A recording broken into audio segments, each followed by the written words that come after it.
for another day. This is Tim, and this is Dojo. Oh yeah. no. Shabazz. All right. And today we're going to talk about the mark of the beast, but not just that. But it's really the topic of the mark. The problem is, and I was guilty of this too, is that people say the mark of the beast, and they think, well, that's the only time this idea of marking people ever existed in the Bible, right? Like the Antichrist, Satan, he's the originator of the mark, right? He marks his people, he marks his territory, and in fact, that's not the case. God did it first. People always associate marking with the devil, right? That's right. Like, oh, be careful. Don't get marked, right? Don't take this, don't take that, whatever. You're going to associate yourself with the beast. Yeah. And this goes back even way before us, like back into the 70s and the 80s and the 90s, and like when credit cards first came out, right? Of course, this is prior to my time, but you'd hear people talking about it, and they said when the credit card came out or the debit card came out, they would start analyzing the digits that were in the credit cards, like the number 6 popped up a lot in the credit card and the debit card and the banking accounts and social security numbers and stuff like that. It's like, okay, people thought it was the beast to have a credit card or a debit card or a bank account even. And then, as technology has progressed, there's always been a new iteration of, some new technology that probably consolidates stuff, that unites us all, the internet, and now thanks to the internet, everything is connected. Yeah. So Yeah. Now it's a chip, right? The whole thread is that chip in the chip. hand. I Right. mean, they went from a basic credit card. When I say they, credit card processors, big banks, all them, they went from a standard card with a little magnetic strip on the back, which is like the MSR. They call it the MSR, the magnetic strip reader. Then they transitioned into, or progressed into, the chip, the little chip that goes into your card now, which is like a EMV chip. And now they progressed to even like contactless, right? You just tap.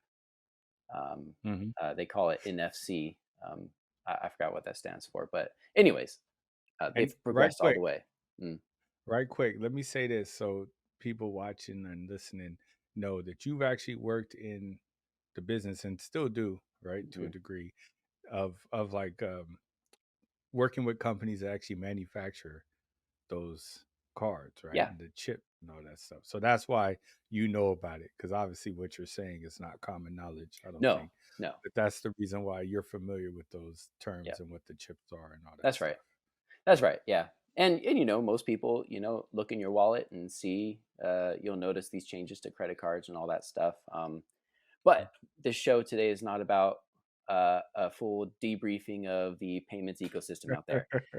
It's about the But that is Bible. what got your attention. But that is like how you Yes. got your, because you're working in that and you're like, wait a minute, the Yeah. mark and all this. You're seeing what's going on in the Yeah. industry, Yeah. and like the credit card industry specifically right now.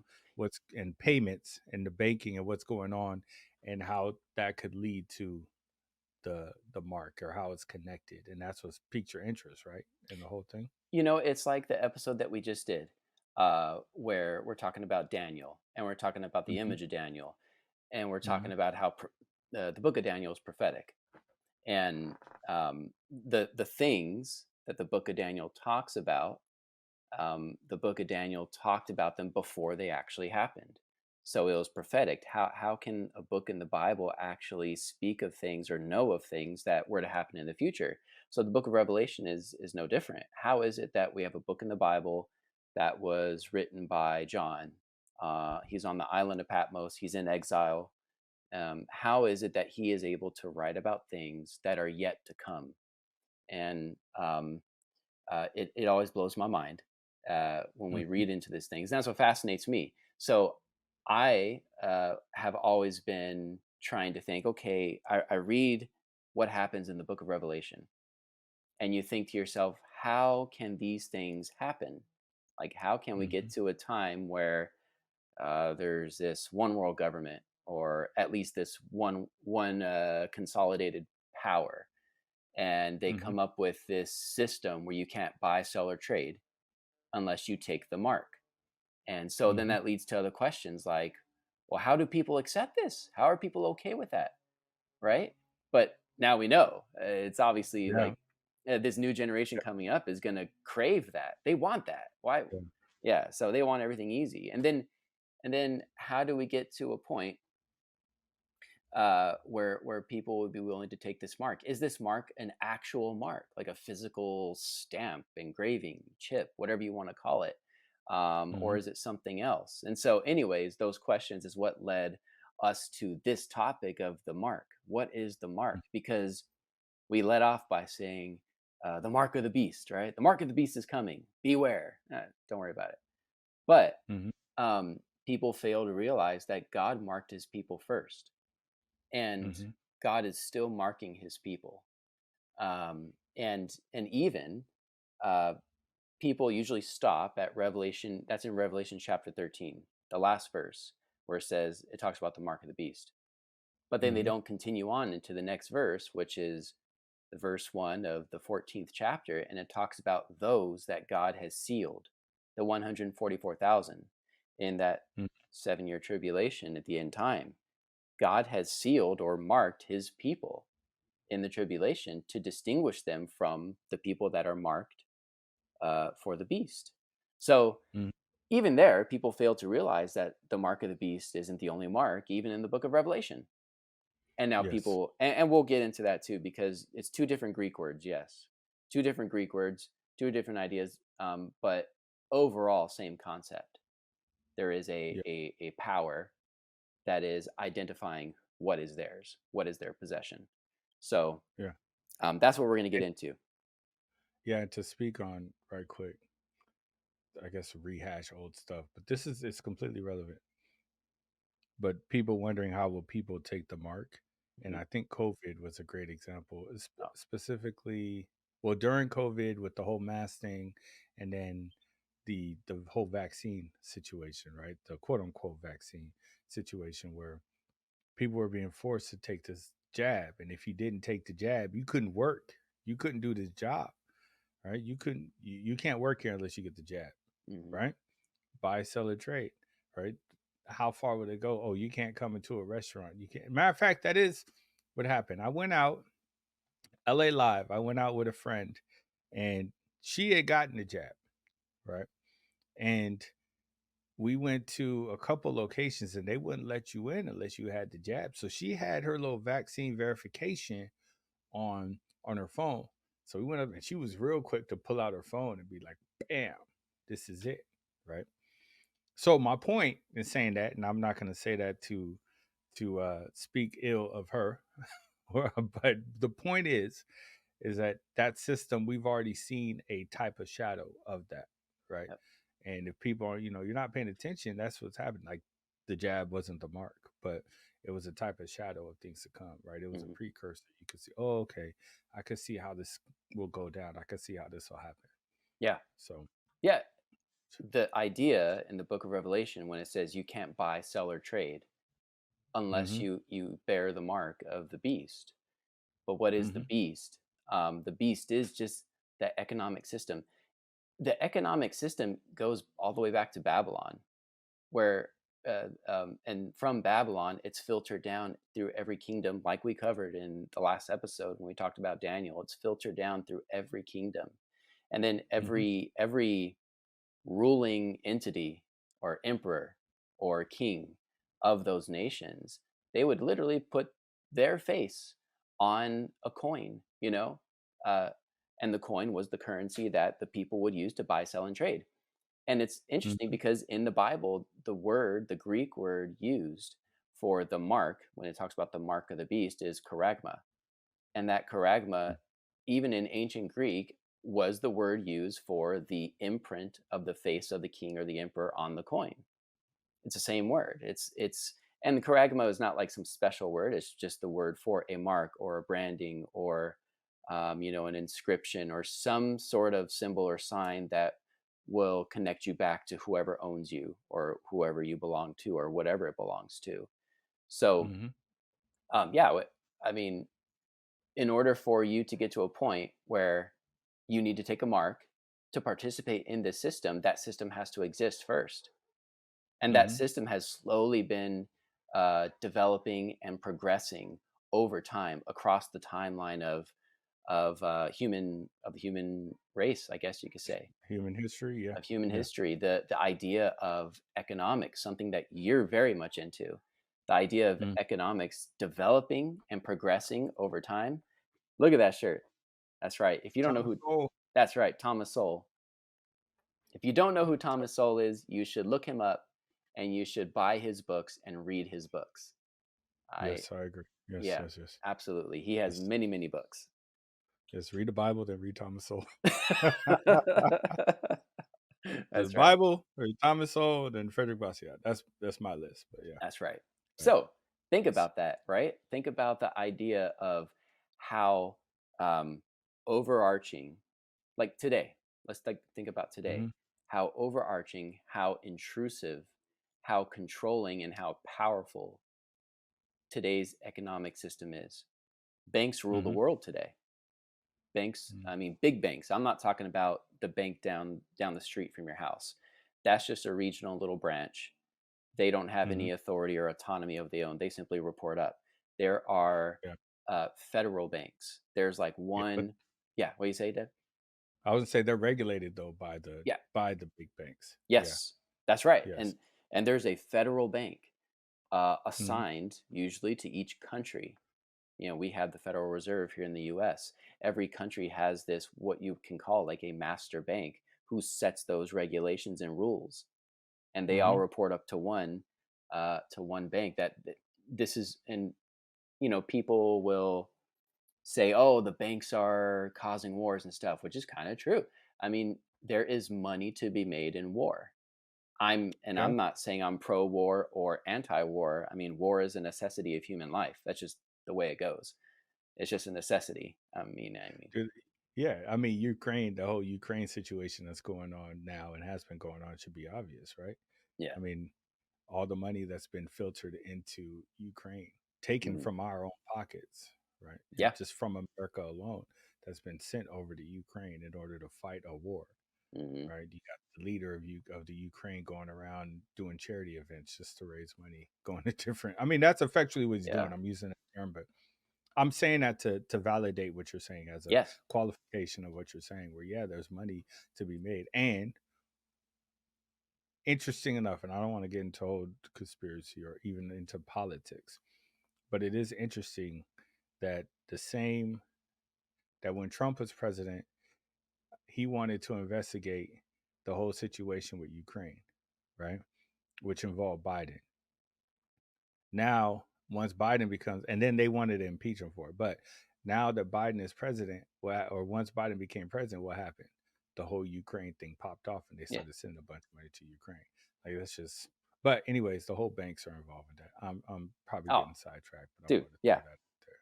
No. So. A great book that for the people that are listening, and this is what I like to do. I like to find material to educate myself on this, right?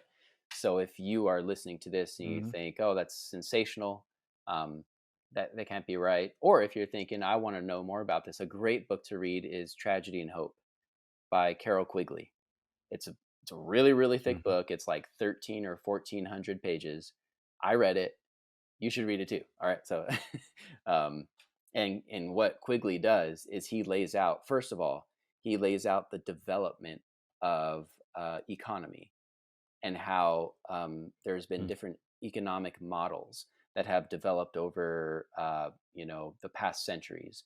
And then he goes into the development of each country, of each region, like Asian history, French history, Dutch history, German history, history of the United States, history of South American countries. And he ties that all in at the end and shows how that's all come together through I forget the term he uses, but through like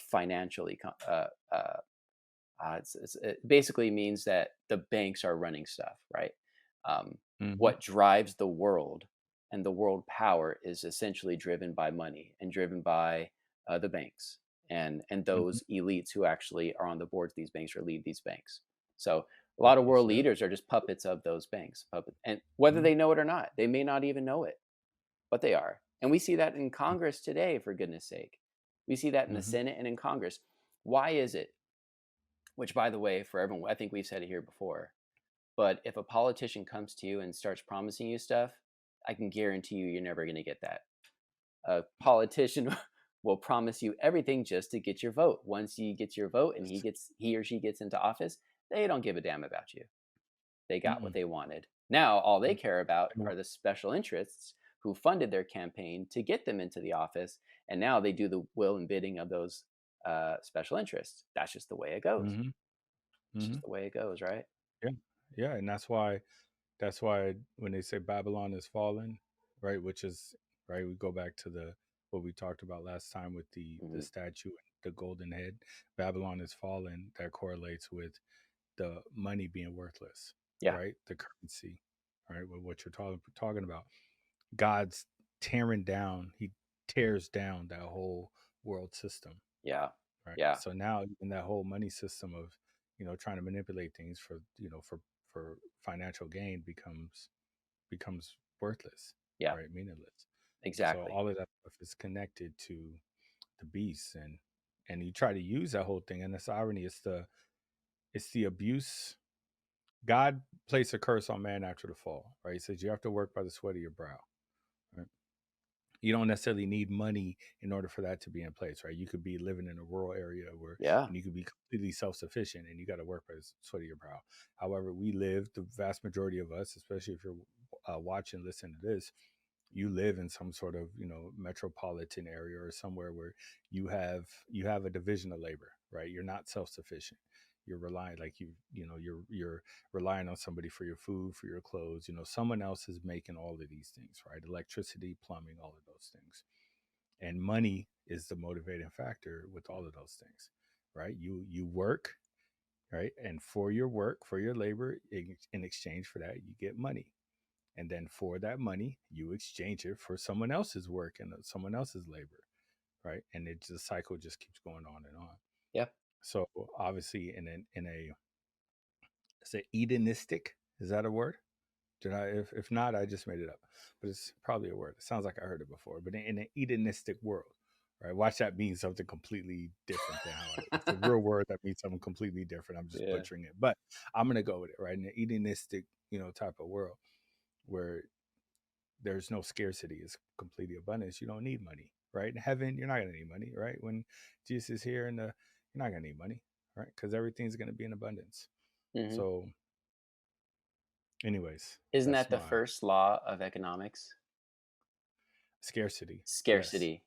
And then, or the yes. first rule of economics is scarcity. And then, what's the second rule that The first all the first rule of politics is to first rule of ignore the first politics? rule of economics. That's right. Yes, so the Right. first rule of economics is scarcity, right? The whole necessity of economy is scarcity. You have to economize things because there's not enough to go around to meet every single want, need, and desire. So you have to ration it out.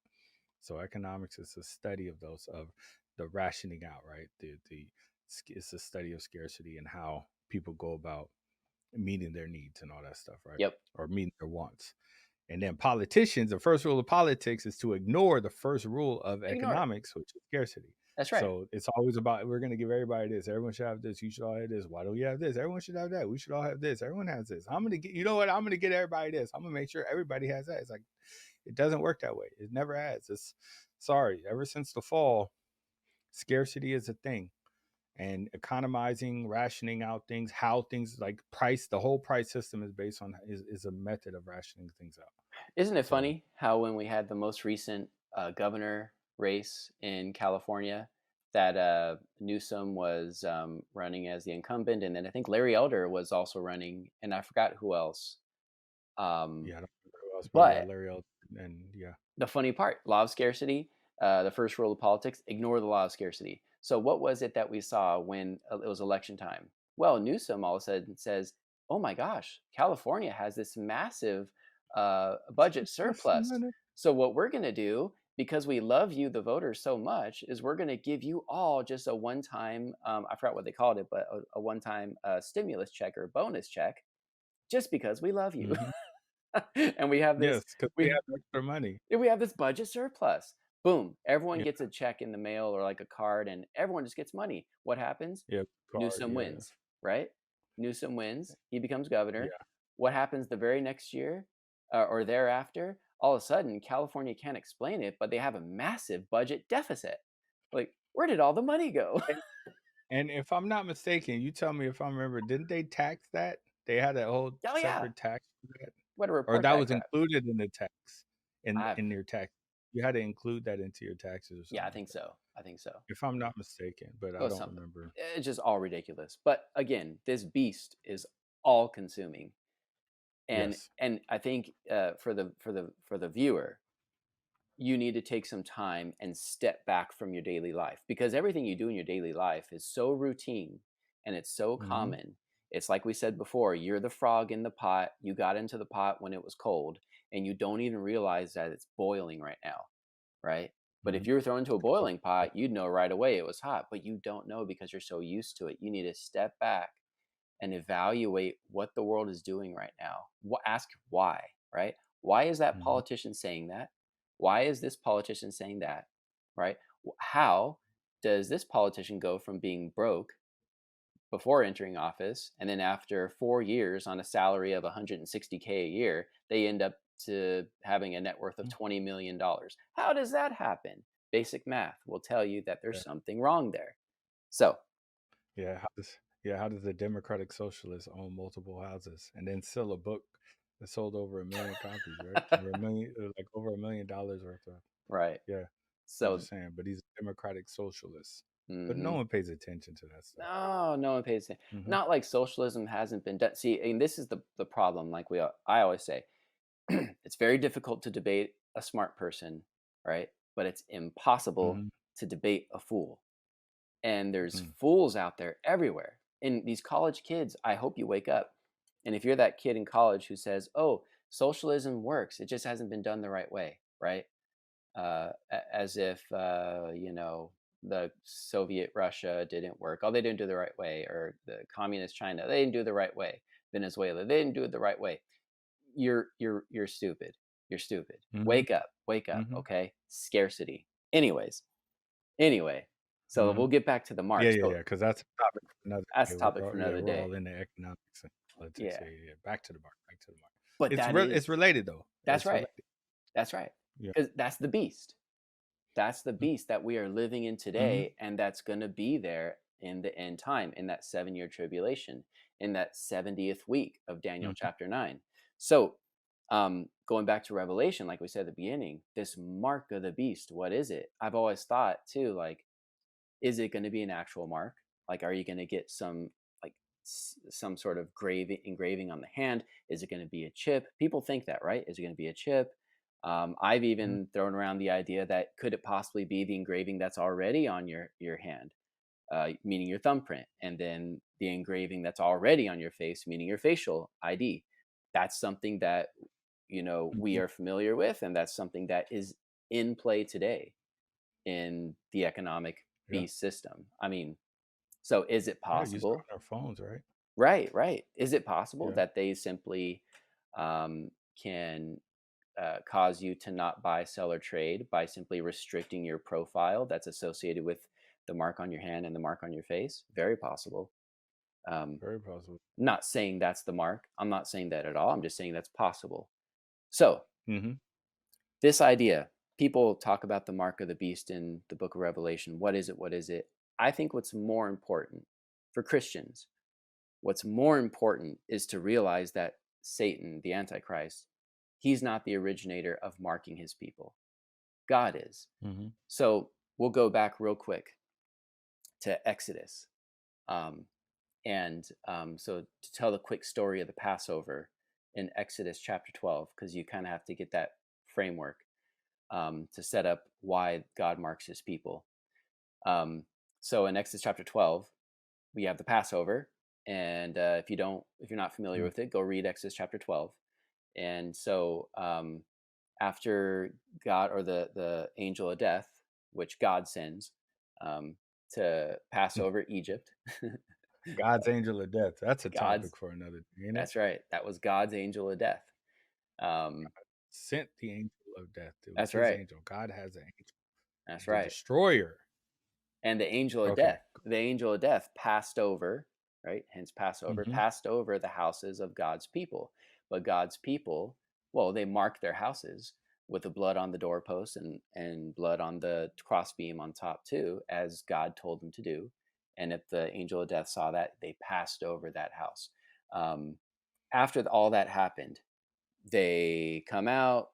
God literally killed the firstborn of everything, man and beast. So every firstborn male human, every firstborn male animal in all of Egypt was killed. And you got to kind of put your head into that. That must be some crazy stuff. Imagine the aftermath, right, of that. I mean, that's got to be crazy. So Pharaoh of Egypt says, "Get out, uh, get out, go. You guys go ahead." So the children of Israel leave. And then you have the whole story of Pharaoh kind of changing his mind, or actually God kind of goes into Pharaoh and kind of hardens his heart again and causes him to go out, Mhm. chase after the people. The Red Sea opens up, children of Israel cross over, Pharaoh chases after, God collapses the waters and ruins and wrecks Pharaoh. So Exodus chapter 13 is after that. Exodus chapter 13 is basically God telling Moses and telling the people, remember what I did because you are a forgetful people. Remember what I did, right? And he talks about the Mhm. law of the firstborn. Like God is now saying, I'm going to require of you the firstborn of your flock or like your animals, right? Sacrifice to me. Mhm. And I want this to be a memorial and let it be a sign so that, when your kid says, Dad, why are you doing this? You tell your kid what I did for you, right? And he said, let this be as a sign or a sign on your hand, and let Mhm. it be a sign on your forehead, or it says a sign between your eyes. Some translations will say, let it be a sign on your forehead. So, So yeah, that's the exact same thing, pretty much. Yeah, that's the exact same thing as what the Antichrist is going to do, right? that's right. It's a mark on the hand and a mark on the forehead. That's right. And nobody really goes back. And I'm one of those guys. I didn't know this until Mhm. I started reading about it and studying it. And I realized, oh my gosh, God did this first. God told his Mm. people to let it be a sign on your hand and let it be a sign on your forehead. Now, there is a figurative aspect there too, where God is Mhm. saying, let this be a sign on your hand, meaning everything you do should point to me. Everything you do should be for me. Like everything you do with your hands, right? Because they were apophatic people, an Eastern culture who Mhm. were very symbolic with their language. So if they said, their hand is not just to a Western mind, uh, like we have, oh, a hand is just a Mm. hand, right? We're very descriptive of what we do. The Eastern culture was very representative with symbolic language, and they said, whatever I point to my hand, whenever I point to my hand, I'm talking about everything that my hand has the capability to do, my work, right? Yeah. Everything I do in my work. Yeah. So that's what God was saying. Yeah. Everything you do is going to point to me. And then everything in Yeah. your That's. forehead or between your eyes is your thoughts. Everything you think about should be of me, Mhm. right? Yeah. Mhm. So That's why certain cultures, if excuse me, go for interjecting, but to give people an idea, there are certain cultures where if you shake, like use your right hand it. to, I think it's the money one. Like they won't put the money in your hand, or they won't shake. Like if you like try to shake hand or something with Mm. one of the hands, so I'm gonna mess it up. I think it's the right hand. They get offended by that, Oh, but I really? know it's one of the hands. So you get offended, and the reason why is because that's the hand that you're supposed to wipe your butt with. Oh, So really? when you use the same hand, this is, and honestly, now that I'm saying this, I never researched it, so Right. I could be wrong, but I heard this is a thing. So in certain Middle Eastern cultures, Mm. they have that where they won't, like, you don't shake hands, you don't put hands, like Mm. touch the hand, a particular hand, because that hand is used to wipe your butt, and when you do that, it's a sign of disrespect when you actually Yeah. use that hand to, yeah, See, to interact with a person. and that's So it's the imagery there of, of what you do with that hand. Yes. yeah, that's difficult for people who live in a Western culture. Um, Mm-hmm. People who live in a Western culture have a Western mindset, and we're very literal. with what we think of. You say a hand, I'm not going to talk about what my hand symbolizes, but to an Eastern culture, yeah, I mean that's right in line, right, with how an Eastern mindset is. Mhm. Very representative and very symbolical and emotional. Emotional, not in the Western sense. Again, you can't say emotional in the Western sense, but emotional in an Eastern sense is a bit different. A lot of connectedness in symbols and sayings. Um, so that was Exodus, uh, Mhm. and that's not the only place where God talks about marking His people on their hand and on their forehead. In Deuteronomy chapter 5 is the law, right? Moses comes down and reads the law to the people, the Ten Commandments. Right after that, again, God is saying, hey, you're a forgetful people.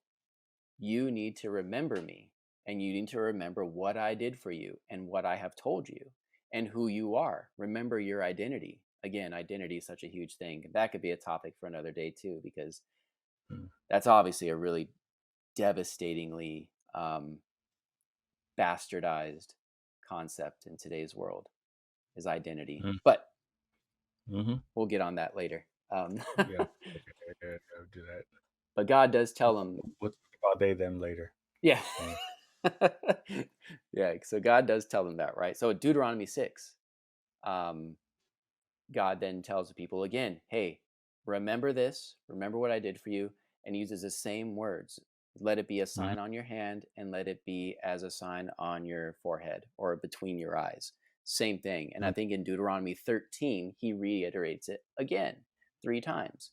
So God is the one who first marked his people using the hand and the forehead.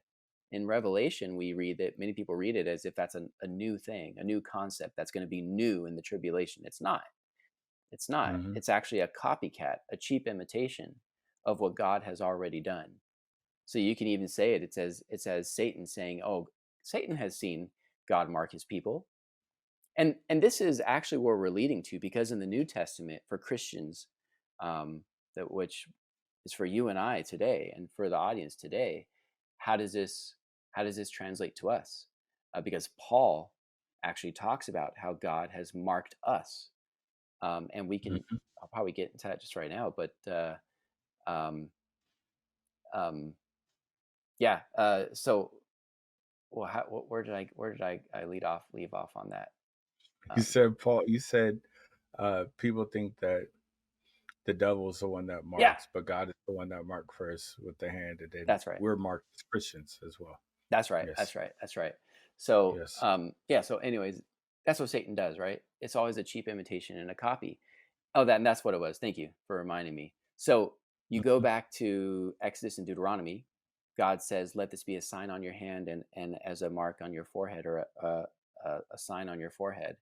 Um, does it mean that Israel all lined up and got the Disneyland stamp on their hand? Right? Right No. in the club, you got to get the club on. In the club, right? You leave the club and you want to get back in the club. Right. And you never did the club things, huh? No, no. I've Okay, I've all right. heard about it. I know you're a goody two shoes going. You never did it. Well, you I, didn't have to go. You had a girlfriend the whole time, man. yeah. You lucky butt, lucky butt. But yeah, man, you go to the club, man. You get stamped, and see this how you know somebody was like dirty though. If they had a stamp from the club, and then you saw them the next day, and the stamp was still there. Oh, Either they went out like after the club and did some stuff they wasn't supposed to do, or they dirty, man. They didn't want ugh, because you wash yourself right. and you wash that off. Yeah. You don't want to keep it going. Imagine Well, going to church the next day. You go to club Saturday night. You go to church the next day, oh, raising your hands to the Lord. Some of the person behind you sees the mark on your hand. Well, they was dang. at the club. See, Then they can't say nothing then, because then that means they were at the same club because they know what the they know mark what it means. is. Yeah. Yeah, so you judge silently. Well, so then was the mark a literal mark? No, no, most likely not. But the whole point Yeah. is that even though man, uh, we couldn't see the mark on the people of Israel, children of Israel, it was a mark that the spiritual world could see, that the heavenly host could see, right?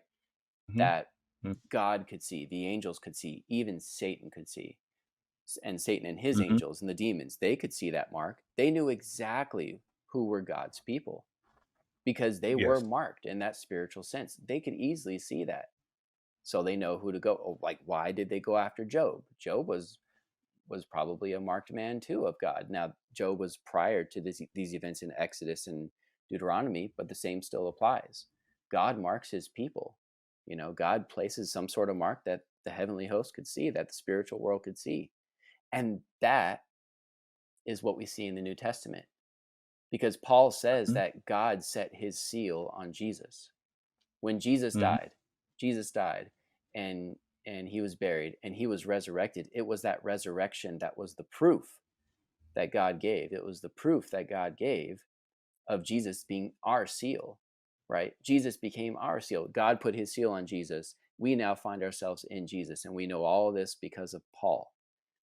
Hmm. And actually, I think it's in John where the Gospel of John, where it says that God set his seal on Jesus after the Hmm. death, burial, and resurrection.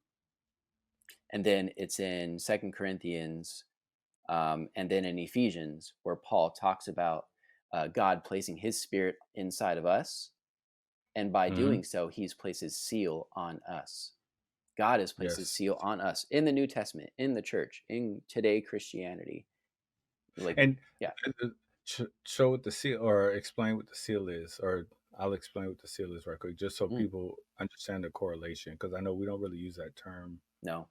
often nowadays, right? Because it was so two things, right?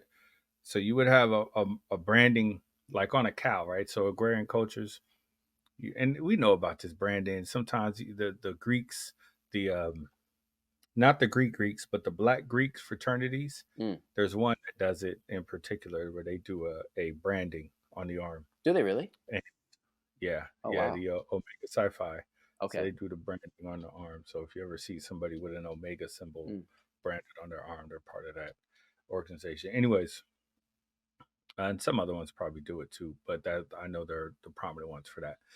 But the branding was done for cattle, where they would put, someone had you had cows or you had whatever, you put a little brand on them, right? So you would know which cow is yours, and everyone else would know which cow is yours, mm, right? So you'd be like, hey, your cow gets out, right? Or someone takes your cow, you'd be like, man, that's my cow. I was like, what do you mean it's your cow? Yes, that's my seal, right? My brand, my mark that's on their butt yeah. right there, right? That's mine.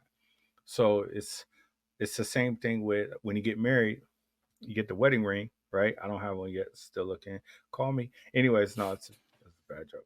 But but a wedding ring, right, is a seal, right? When you go out, right? When you see, I go out, I see a woman, right? Okay, being single, and I see a woman out there and she has a ring on with a diamond. I'm like, okay, she's marked, Hmm. right? She has a seal, right? She's married, right? She belongs to somebody else. And Hmm. you see a dude like right now, there you go, you're showing your ring right there, Oh, there you go. Yeah.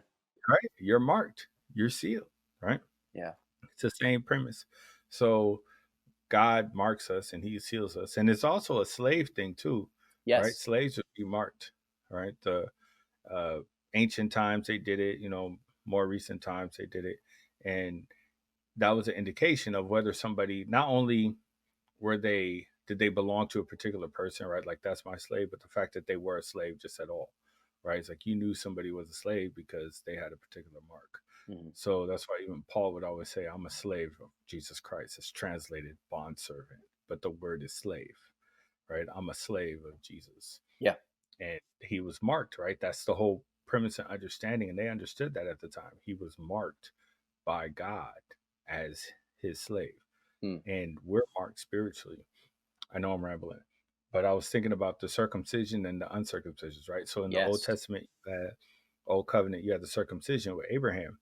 But the thing about the circumcision is that even though it was a physical mark, it was private. It's not something that you just would see, obviously, right? You had to be like only the most intimate of people would see that, right? Like a wife, right? Um, but you knew it. If you're a man and you're circumcised, you know if you're circumcised or not, right?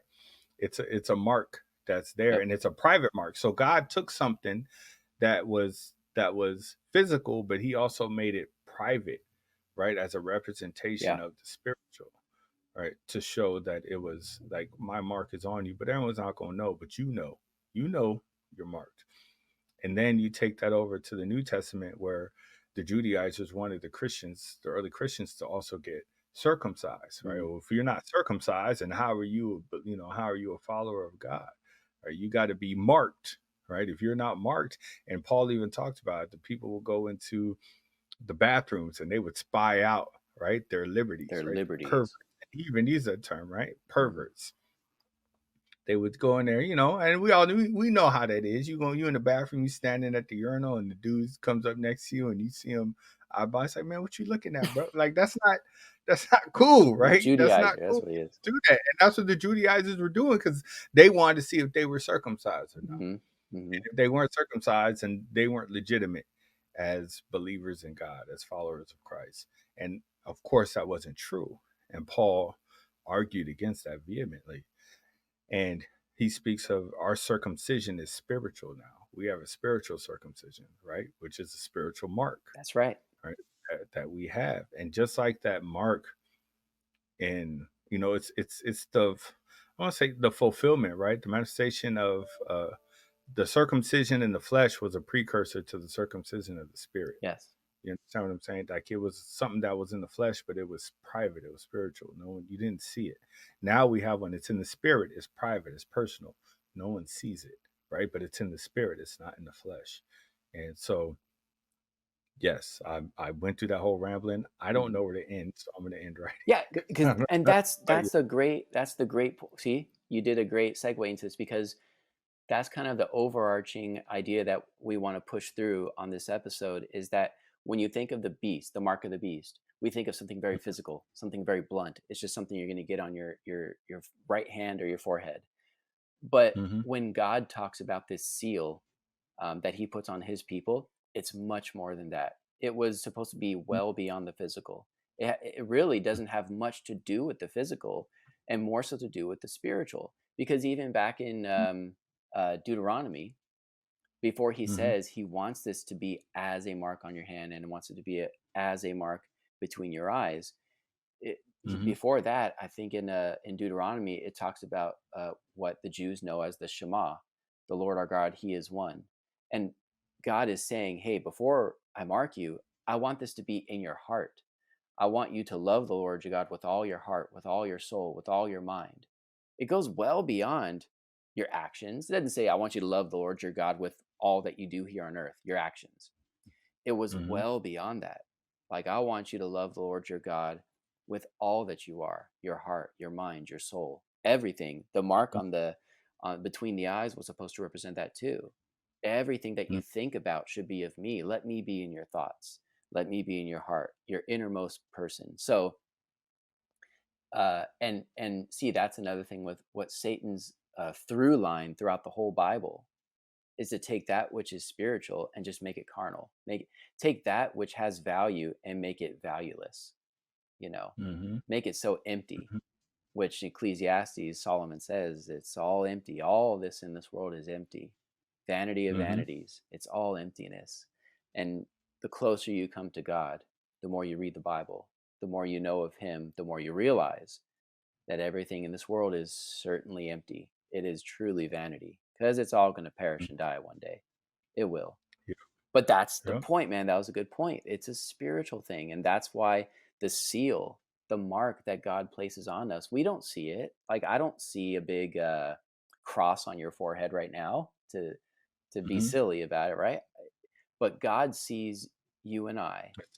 It's Ash Wednesday. Yeah, Yes.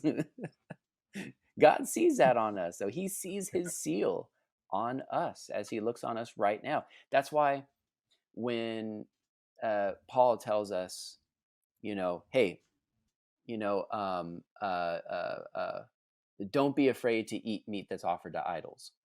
You know, Mm-hmm. people were afraid, oh, I don't want to eat, I don't want to partake of those things because if I eat the meat that's offered to idols, I'm worshiping that God. He's like, what is it? It's just meat. Eat it. It's going to go through your belly and pass out. It perishes with the using. It's just Mm-hmm. meat.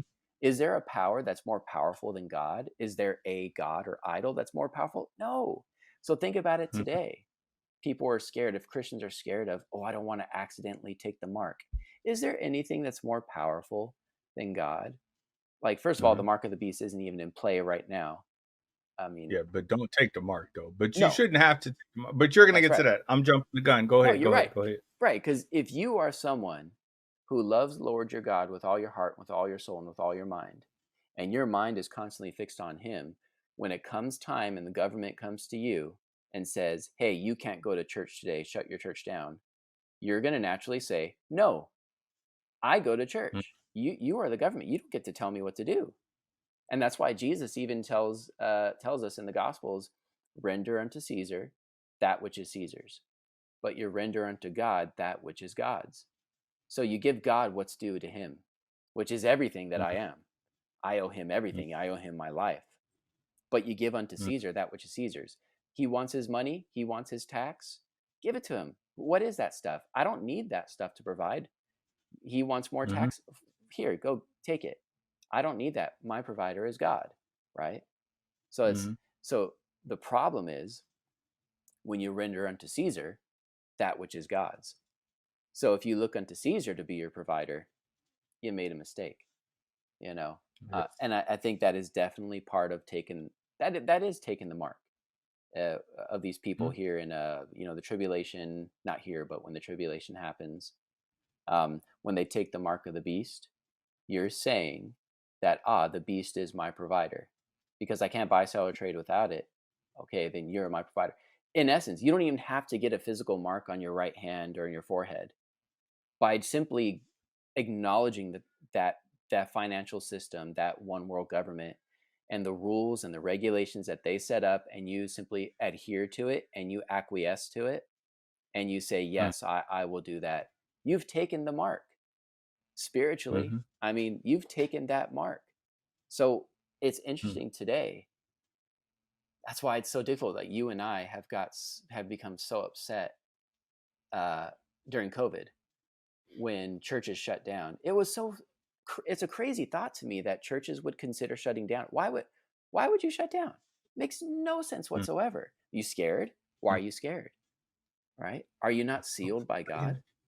Yeah. Yeah. Yeah. Right? Yeah. Is He not your healer? you know? Yeah. But that's what it's about. It's about proving out. Proving out. You separate the wheat from the tares. Mm-hmm. And I'm not saying everybody who shut down and stopped going to church is a tear, but Yeah. we Hey. have to be mindful of that when we're going through life.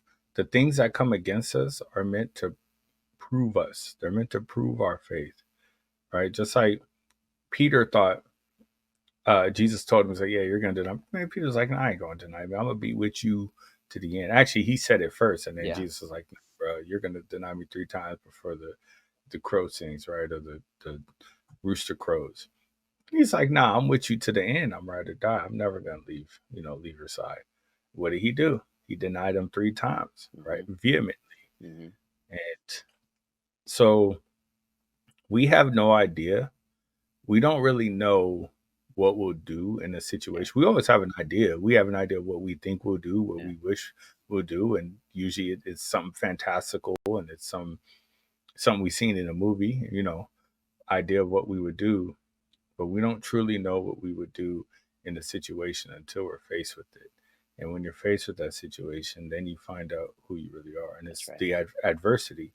Well, good times and bad times show who you really are, and like but they say a person with money, they'll say, "Oh, this person got money," and then they change. And I would say they didn't change. They just now they can afford to be who they really are. Yeah. Right? They were always that person. They just couldn't afford to be that person. When you're broke, sometimes Yep. you can't afford to be an asshole, right? Mm-hmm. But then once you get paid, right? The whole "fu money," right, type of thing. You can afford to be that way. Yeah. So, um, so we need to be mindful of that dealing with these situations and encountering what's happening in the world. We don't wrestle against flesh and blood, right? We wrestle against principalities and powers in heavenly places, right? It's spiritual. So when we see stuff taking place, it's spiritual. So like that whole thing with COVID, it was spiritual. Oh yeah. So you have to be mindful of that and say, okay, well, this is a spiritual thing that we are encountering. We are enduring and what's really going on. We need to see God in that, and make sure that, just like we talked about with Jesus, God is our refuge, and Peter walking on the water, we have to keep our eyes on Jesus in the midst of the wind and the storm, and the waters. We have to keep our eyes on Jesus. And even if we start sinking, it's all right. Mm-hmm. It's all right. Just like when Peter denied Jesus, Jesus still forgave. He still received him back. Mm-hmm. And he said, "Look, do you love me?" Yes, I love you. So, and then Peter later on, he died, right? He after that, after Jesus came back, he didn't deny Jesus anymore, right? So, It's like, but yeah, oh, go ahead, I'll bro. say it's like I'll say it's like one of the parables that Jesus said, and he says the Mm-hmm, kingdom of heaven is like, and he said the kingdom of heaven is like, I think it's two servants, and the master said to one servant, "Hey, I need you to go do this work."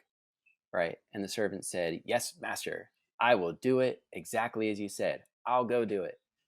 And then the master said to the other servant, "Hey, I need you to go do this work." And the other servant, Wait, wasn't that his son? Not it it could have was been two. his It could have been two. I don't know if it okay, was servants or it sons, was but his son. either way, two people, Okay, right? go ahead. Yeah, So to the yeah. one who said, "Yes, I'll go do it," he didn't do Mm-hmm, it at all, right? The master came mm-hmm, back after a while. The one who said, "I'll go do it," yes, sir. When the master came back, he realized that guy didn't do anything. But then to the son, or the person that said, no, I don't want to do it. When the master came back, that one actually did go do the work. So mm-hmm, the one that didn't say he would do it, but then actually went and did the work, that one was the one who was rewarded, who was accepted. And it's the same thing with us. Like Paul.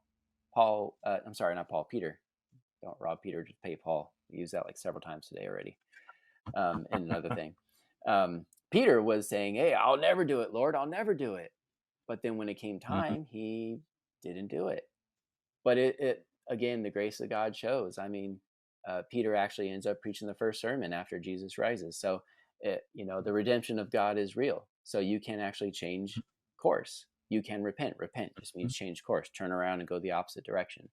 Um, mm-hmm, so yeah, I was gonna say too, with the church thing, it's like you peel back the layer one bit, and you realize that churches closed down either because they were scared, which means if they were scared, I don't think they really believed that Jesus was their healer, um, or the church was in bed with government already, and the church was getting a ton of money from the government for social programs already, which means they were already rendering unto Caesar that which was God's. It's like, come on, man. The church is God's.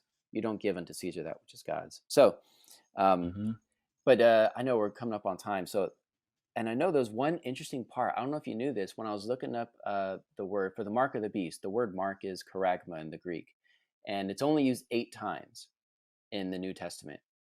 And 7 of those times is in the book of Revelation for the mark of the beast, right? The one time that it's used elsewhere is by Paul in the book of Acts when he's actually talking to, or he's giving the Areopagus rock. mm-hmm. So he's at the Areopagus. I have it here. See, Acts chapter 17, verse 19. So they took him up, brought him up to the Areopagus, and like, Paul, who's tell us about this God here. It's to the unknown God. And you have the Unknown book God. here. There it Yeah, is, right well, there. yeah, I had the book of yeah, Eternity in the Hearts was That's right. that's for the first chapter. The first chapter it talks about that's the actual history behind that whole Areopagus That's right. uh, event. Because Yes, there's yes, a it's very very interesting. yeah, Yes, really uh, cool history about put that. the author's name. There you go, What's the author's? Don So Richardson. Eternity in yes, Their Hearts. yes. Nice. Yeah, it's a good book. It's a good book to read. Good stuff. Hmm. And that's what this Acts chapter 17 is about. Said they said, they took him up. Hey, Paul, may we know what this new doctrine that you speak of is, and for you brought certain things to our ears that we didn't know of, what the things mean. For all the Athenians and strangers which were there spent their time in nothing else but to tell or to hear something new. That's all they cared about. So Paul stood in the Hmm. midst of Mars Hill, or the Areopagus, and said, "Hey, you men of Athens, I perceive that in all things you are too superstitious. For as I passed by and beheld your devotions, I found an altar with this inscription, to the unknown God, which that book, Eternity in Their Hearts, talks about, gives you the history of that altar. Whom, therefore, you ignorantly worship. Him I'll tell you about right now. So let me tell you about this unknown God. And it said, God that made the world and all the things therein, seeing that he is Lord of heaven and earth, dwells not in temples made with hands. So Paul's going to start to go in and explain, hey, you're looking for something earthly, concrete, physical. I'm going to tell you it's something different, something spiritual. And this is what brought me back to this idea of this mark of the beast being something that Satan or the Antichrist has a cheap imitation of what God meant to be something that was spiritual. Now it translates Mm-hmm. into physical for sure of what the Israelites did. Absolutely translates into the physical, but it started off as being something that was spiritual. So Acts Mm-hmm. 17 and in verse 25, it says, neither is worship with men's hands, and though he needed anything, as though he needed anything, seeing he gives life to all and breath to all things. He hath made one blood all nations of men for to dwell on all the face of the earth, and hath determined the times before appointed and the bounds of their habitation, which, again, this is fully loaded, man. That's a topic for another day. Paul, when we're going to talk about Nimrod, right, and the nations and the separation, Paul talks about that right here. He says that God made of one blood all nations of men to dwell on the face of the earth, and God determined the times before, and Mm-hmm. God determined the bounds of their habitation. Really interesting. Um, Mm-hmm. anyways, but it says that they should seek the Lord, all these people, and haply they might feel after him, or they might seek him and find him, though he be not far from any one of us. For in him we live and move and have our being, as certain also all you poets have said, for we are his offspring. And in this verse is where he uses that word charagma. For as much then as we are the offspring of God, we ought not to think that the Godhead is unlike or is like unto gold, silver, or stone, or any graven thing by man. That word graven is the word charagma. Another translation will say, or any image made by the hand of man. The word image is a charagma. So we're saying that it says, because he hath, or verse 30, and the times of this ignorance God winked at. What translation is this? This is King James. Goodness gracious. That's King James. Yeah, All right, go ahead. God winked at. What is this?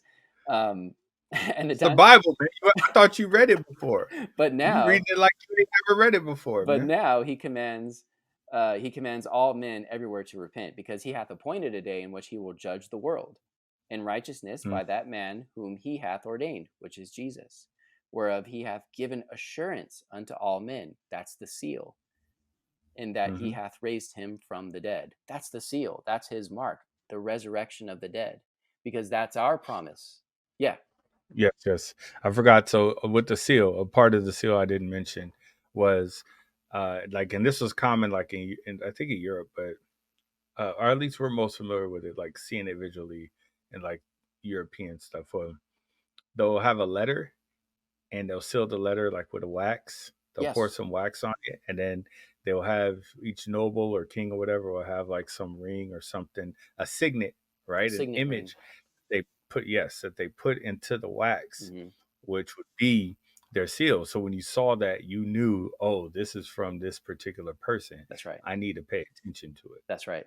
and that was a seal because it sealed the letter. Um, so whatever was written or whatever was given from that letter, because usually it'd be like some sort of decree, right? Hmm. There would be some attached to whatever's written in there. Uh, you would need to pay attention to it That's right. based on who seal was on it. Yeah. So God has sealed us, right? When we believe in Jesus, we have faith in Jesus. He pours that wax and then he takes his ring and says, "Bam!" That's a done deal. Really hard into there because he wants to make sure it's in there so everyone sees it. Hmm. Bam! Hmm. And there it is. Your spirit is walking around with a giant wax seal on your chest. That's it. Or it's maybe on your butt. I don't know. It depends. Depends for each So person, you know? depends for each person. But Oh, that's yeah. why. That's why. And by that way, that Greek word is sophragizo, sophragis. Mm-hmm. That is the seal. And that's the seal that God places on the 144,000 in Revelation. That's the seal that Mhm. Paul says we have on us by the indwelling of God's Spirit in us. That's the seal that God put on Jesus. And the proof was his resurrection. And the seal that we Mhm. have on us is basically uh, our guarantee that when we die, just like God remembered Jesus when he was dead and rose him up, he's going to rise us up too, to a new life, Mm. right? To a spiritual existence, which is going to be more real than this one. So yeah, the seal is also something actually that in Revelation is the seven seals. Is it the seven seals that are that only That are one, open. Yeah, only Jesus can open. only he has used it. And it's the same with our seal. It's like God Yeah. placed that seal, which, by the way, even if you take it to a very secular view, what you're saying is that Greek word sophrgizo, the seal that like an officiant or like a king would seal with the wax onto a letter or proclamation that he made, only Mm. only those whom that person who sealed with the signet ring or whatever, whose seal it is, only those that he authorizes are allowed to open it. I mean, if you win Mhm. and you're a soldier carrying it and you opened it, you're dead. The king will kill you. Mm. You do not open the seal unless he who sealed it authorizes you to do so. That's the same as the seal with us. The only one who Mhm. is authorized to open the seal in the book of Revelation is the lamb slain before the foundation of the world. That's why people are Mhm. so why if you're a Christian, don't be so scared about what's going on today. You have a seal placed on you that only one has the right to open. No one can come Yeah. in between you and God. Like nobody. Nobody. Yeah. Who can separate us from the love of God? Thank you. Right? Isn't that what the scripture says? There you go. It Right. all ties in. There Mhm. is Who can nothing. separate us? Yes. That's why it says Yes. that Yeah. he has been given the name that is above every name on heaven, on earth, Yes. or anything in between. That's the seal that's Mhm. on us that God sees and Satan sees for that matter.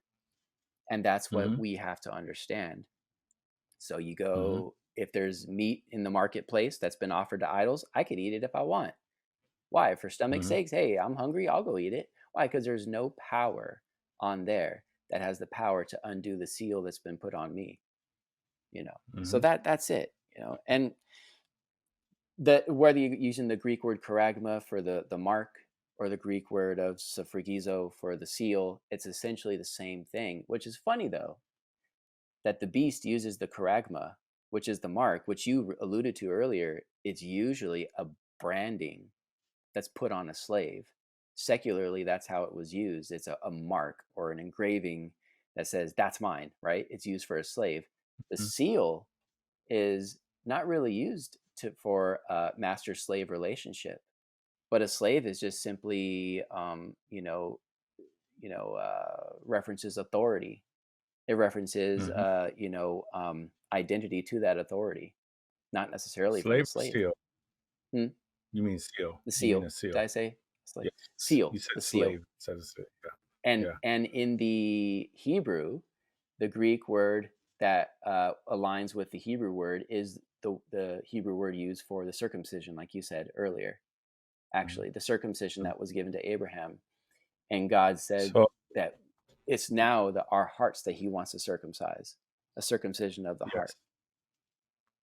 So I have a question then. So there's a part in Revelation where it talks about the image of the beast, right? Yeah. What Greek word is used for the image of the beast? Oh, the image of the beast. We Yeah. should look that up. Yeah. That's what I want to. The image of the beast that doth speak, right? Because it actually gives life to that image, and the image speaks. So that's in Revelation. Uh, let's see, is it Revelation 13? It's 13, 13, 15.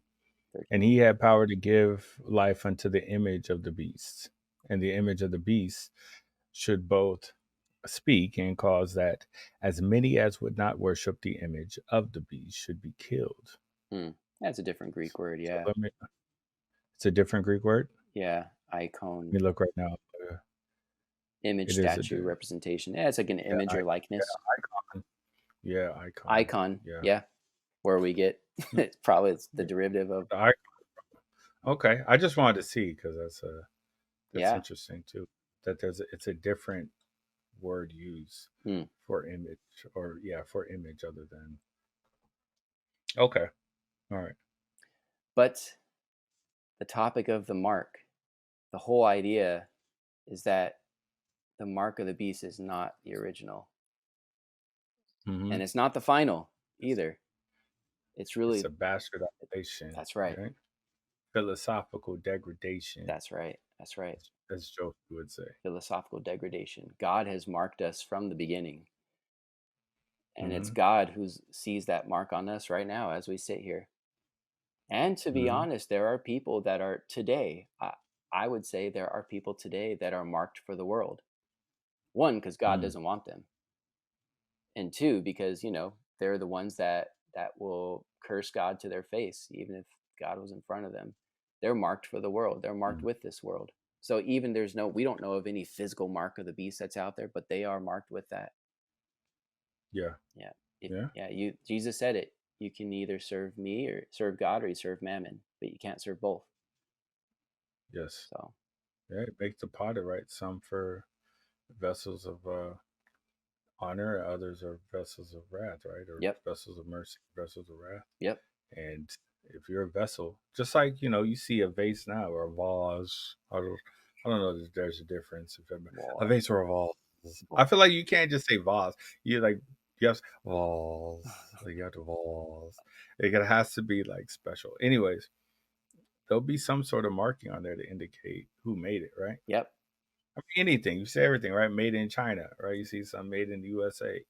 So that's a mark, right? A branding, a Nike symbol, right? It's a mark. Yeah. So Yeah. We're branded with His. we are branded. We got Christ, Hmm. right? Sealed on us.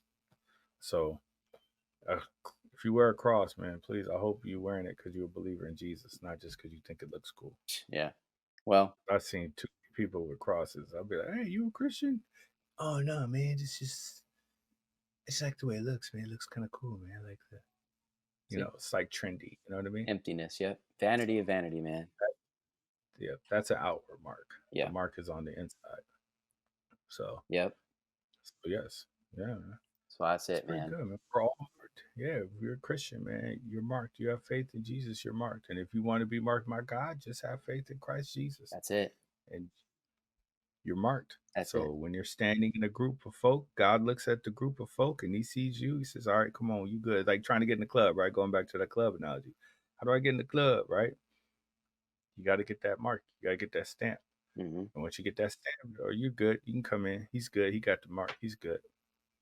Same thing, Isn't that something? right?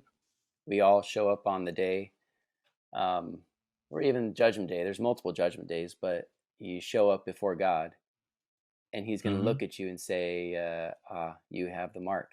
It's like saying your name is written in the book. You have the mark, and Mm-hmm. there's going to be some that Mm-hmm. I don't know you. Can you imagine? Exactly right. Ooh. Yeah, Jesus, he said separating the goats from the sheep, right? Hmm. So how you gonna know? Like, do we look like goats? Do we look like sheep? I know that's a metaphorical Right. speech, right? We don't really look like that, but how do you know who's who? How would the angels know who's who? It's got to be some sort of They see mark, it. right? Right. Hmm. And you see the mark, and then that mark correlates with your name being written in the Lamb's Book of Life. Hmm. Of course, you don't get the mark unless your name is in the Lamb's Book of Life. So Yeah. yeah, and it's like, oh yeah, you good? You on the guest list, right? You're on the guest list. Plus Yeah, one. he good. He's good. Yeah, he's a good plus one, No plus right? ones. I wonder how many people could tell, hey, I Jesus, or to go along with that, the traditional idea of Peter, right? It's like, hey, Peter, can I got a plus one? Peter's like, man, Can this I ain't get 24-hour fitness. Get the hell out of here. Go to hell. plus one? Yeah. No, each ticket, yeah, your own ticket is your own ticket, man. You Yep. can't get nobody in, no. Yeah. So, Well, you got all anything right. else on this one? I think I'm good, man. Yeah. I'll probably think of some stuff afterwards, but that's don't matter. I think this is good. I think you covered it. You covered it very well, man. Cool. Well, good. Yeah. So for people at home, just know that all you got to do is believe in Jesus. That's Yes. it. Believe in him. He is the Son of God. God sent him. He died, but God rose him from the dead. And that is the Yes, seal. That is the proof absolutely. that when God puts his spirit in you, that he puts his seal on you. And that's the proof that he will raise you from the dead too. So you will have everlasting life, both now and then. Yes, Both yes, now and yes, then. yes. And everlasting life is to know the only true God and Jesus Christ, whom He sent, That's right. to know them. So you get to know God, man. That's right. That's an awesome thing. I don't, how many celebrities people was like, man, I wish I knew that person. Right? You get to know God, the creator of the universe, man. Yeah. He's what is man that you would consider him, man? Yeah. Yeah. So Well, it's an awesome thing, man. yeah. We could be here all day talking about this, right? Yeah. Well, thanks to everyone for watching. And hey, if you guys didn't watch the previous episode on Daniel, you should definitely check that one out because it definitely ties into what we talked about today. And we even Mm-hmm. talked about that in prior season too. So you check that out. And hey, make sure you subscribe because we got more coming out. We got more coming out. That's right. Subscribe, hit That's the right. notifications, and comment, man. Let us know if this blessed you, and let us know. Shoot, let us know if you hate it, man. Tell us, express it to us in a cordial manner. Though we ask you to maintain a degree of civility, right? Yeah. Is that the word, Tim? That's good. Yeah. So That's good. yes, yes, Well, cool. and yeah. And it's been fun. I interact with you. I don't know about Tim. Tim is me. He don't like being bothered, but I'll respond. I'll interact. So There you go. That's good balance. yes, All yes, right. and you can find us on Instagram too. So topics for the number 4, another day on Instagram, and then you can also find Tim at I_read_you_learn. Be on the screen. And then me at Dojo_oh_no_shabazz. It'll be on the screen. There you go. You should be there in our little name things. It's on the screen already. Check that out. Check us out. Reach out. I'll be happy to talk to you. Tim, not so much. Oh yeah, I wouldn't mind. We'll see. See? Told you.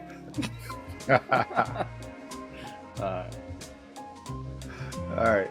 it's fun chatting with you, man. Always a pleasure, man. Always a pleasure. All right, cool. All right, man. Later. See you next time. All right, everybody. See you on the other side. Bye.